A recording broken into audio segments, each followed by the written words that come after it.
Hi everyone, I'm Stellar Cameraman, as always. Season 9 came out today with some very intense and important extra scenes, as I mentioned in the previous video. In fact, there are many more scenes than we could have imagined. I was provided with footage from a couple of scenes that last more than 8 minutes, which is a lot. So today we will try to understand everything and specifically discuss them to figure out what's what. For example, many people do not understand what these devices are and where the TV Titan should take them, or how the commander managed to cope against the time stop, and why is it possible that Skibidi made a truce with the Alliance. In short, there is a lot to discuss because the content was extensive. I might even make another video to thoroughly analyze everything that was included. Today's video will be cool and very interesting, so please like, subscribe to the channel if you haven't done so already, and let's dive in. Despite the large amount of additional scenes, which, by the way, total more than 8 minutes, not every scene contained important events. For example, the last scene was just cool, featuring the gathering of YouTubers, although there's something to discuss there as well. But let's proceed in order. The first scene, like all the scenes in the season, is an event from the past where the TV Titan received a task to take a device and place it at a specified coordinate. The device is most likely an antenna that will monitor and observe everything. But where should the TV Titan place it? Or has he already done so? One probable option is the main base of Skibidi, although they are already on this base, so he has either already placed it or it has nothing to do with the base of toilets. We all remember that TV Titan has a secret mission, about which we know little. Perhaps this antenna is related to his mission. Whatever it is, we will soon be told and shown in more detail. We haven't been given much information about his secret mission, even in a special episode where the main drill man himself told the TV Titan to deal with this very secret mission. Currently, he helps the Alliance destroy the main base and will later focus on this crucial task, which I believe holds significant importance in the story. The next scene was surprising to many people as it introduced a character who can resist the stopping of time. This scene is connected to another one, so we will revisit and discuss it in more detail later. I have a crazy theory about it, and I'm sure you will be shocked by it. Meanwhile, the next scene is equally amazing. No one expected that the alarm clock men would appear to assist the clock Titan. After C-Pen left, the Titan and the alarm clock began to communicate in clock language, which is not clear at all. However, thanks to gestures, you can understand that he wants to help the Titan leave the place and finally exit the dome. By the way, if anyone forgot, the dome holds the nuclear missiles launched at the Alliance. But here's the question. How can this little character even help and stop the missiles? When he entered the dome, the frame changed. Inside, there should be a button to cancel the missile launch. If you remember, this place was a small base of toilets. If the alarm clock man manages to reach the right place, probably a certain office, he will be able to stop them, which would be a significant problem for Skibidi. The toilets should not know that the alarm clock man is in the dome. As for this character, it seems to me that he is not ordinary. First of all, it's strange how he came here alone. It is likely that he received abilities from the main clock man when he absorbed the energy and now sees the future and more. I believe he will greatly help the Alliance and will be the hero who helped the clock Titan leave the dome. As I mentioned earlier, if the clock is not freed from the dome, then Skibidi has a great chance to win. Despite that, the Alliance still has a chance, considering the following additional scenes. As you remember, I mentioned that the scientists and the elite toilets will discuss plans for further actions and the current situation. This scene became very important and revealed a lot. The fact that they praised the scientist for destroying the Alpha device is understandable.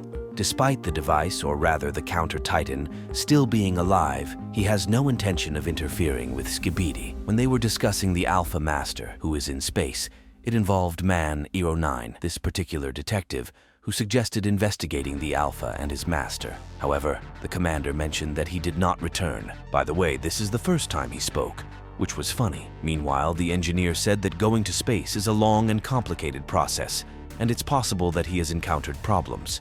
It turns out that we were right when we said that the Alpha Master is from space, and it's likely that he is there even now. Considering all these circumstances, Susie said that they are obviously strong, and it's worth making a temporary truce with the Alliance to deal with this much heavier enemy. Beely didn't like that idea at all, but Leo supported it, saying that there are bigger fish to fry and they should make a truce before they get eaten. Honestly, I agree with them too, because considering that they just managed to come to them from space and another planet, They are obviously very technologically advanced. The Alliance and Skibidi themselves can't be a problem for them if we even remember the Alpha itself, which was insanely powerful. Despite all this, Billy stands his ground and says that it's impossible to make a truce with those who killed his son. By the way, we didn't know that the Alliance was also losing his son, although he must have been among the people GMEN killed. The engineer at the time says that the main decision is up to the commander, and we will do as he decides. An angry Billy says that he will not deny the commander's decision because he does not want to get the same consideration as Bethany, but then the commander takes him by the throat and says that they all share the same pain, but there is only one commander, and Billy should obviously watch his mouth. Who's Bethany? I can assume that this is a character from the elite squad who was killed by mistake of the commander. Honestly, I do not remember such a character. Maybe we have not seen them at all, but in any case, write in the comments if you know or can guess who they are. Regarding the truce, the commander says that it is not an option, and there is no way back. Well, of course, there is no way back because he says so. Seeing his capabilities now, I am afraid even through the screen to say something to him.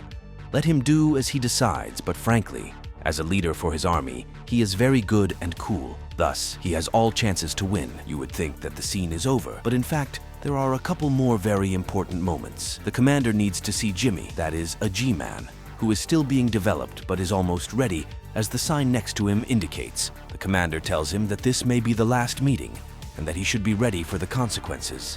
It's strange, of course, that the commander doesn't know the Skibidi language, and the engineer has to translate. This proves once again that before this, they were all just normal people. At this time, the sign is updated, and the engineer says that the G-Man will be ready in 14 hours. It turns out that in the present time, he is already ready because the scene is from the past. While the engineer was telling him how he would have to act, he spoke in normal, everyday language for the first time, saying that he would end this war. Whether he could end the war is likely, but who would win? Given all the circumstances, there is no clear idea who it could be, because both sides do not reveal everything they can, and with each episode it becomes much more complicated and not monotonous. By the way, another theory of mine was confirmed that the Clock Titan has a limit on the use of time stop, both in radius and quantity. The engineer listed everything he did and created a plan that they will need in the next 24 hours to end this war with a victory. The Clock Titan used all 3 possibilities of time stop, and in the next 24 hours, he will have less use, which is exactly what they need. What they don't know is that he has alarm clock men to help him, who should do their job as soon as possible before the Skibidi finish their business. Whether he will be able to do it is unknown. Let's hope so, because in the worst case, it could be a huge problem or even the end of the Alliance. In addition, it turned out that the commander was driving this Astro Shell, which, as the engineer said, will handle the super speed of the commander, which he previously showed us. Already in the first episode in which we see him, he is very impressive and confident. What he can show in the future is scary to imagine. For example, he was able to cope against the time stop of the Clock Titan, when at that time Astro Shell himself did not cope. He remembered the words of the engineer that he should avoid fighting with the Titan as much as possible, because it is likely that he has the ability to see the future, like the main Clockman. In general, it is really possible because transferring this ability is not as difficult as it may seem. On the other hand, it will be very cool for the Alliance, even if it is for only 10 seconds. It lasts almost a minute, and all the events take place at Big Ben, which is guarded by a large number of agents. Suddenly, one of them dies, and there are elite agents who have other intentions. As you remember, in one of the seasons, they did not agree with the opinion of a Clockman from the future. A conflict started between them, which quickly ended without a clear victory for either side. Now they have come to the tower and killed the agents, despite agreeing not to do so. It is generally a funny moment, and the scene is filled with humorous moments. However, the main point is their intention in coming here. As one of the bloggers said, they need to destroy the tower, which is the source of energy for the Clockmen. For what reason, we do not know, because during their conversation, Elite Cameraman interrupted and said that for us, spoilers will not be spoilers, and the TV woman will not be for us either. I agree with the first part, but regarding the TV woman, no way. She is not for us. That's another issue. She is mine, so tell Elite Cameraman to leave her alone or he will have problems. Seriously though, it is unlikely they will be able to do what they want and destroy the tower. At least, the Clockman from the future will come here. If you remember, at the end of the conversation, He said that we will meet again. These are not empty words, and at the right moment, he will definitely come. Big Ben is not only important for clockmen, but for the whole alliance, not only because clocks get energy from it. As I said in the previous video, the additional scenes are the most intense and informative yet.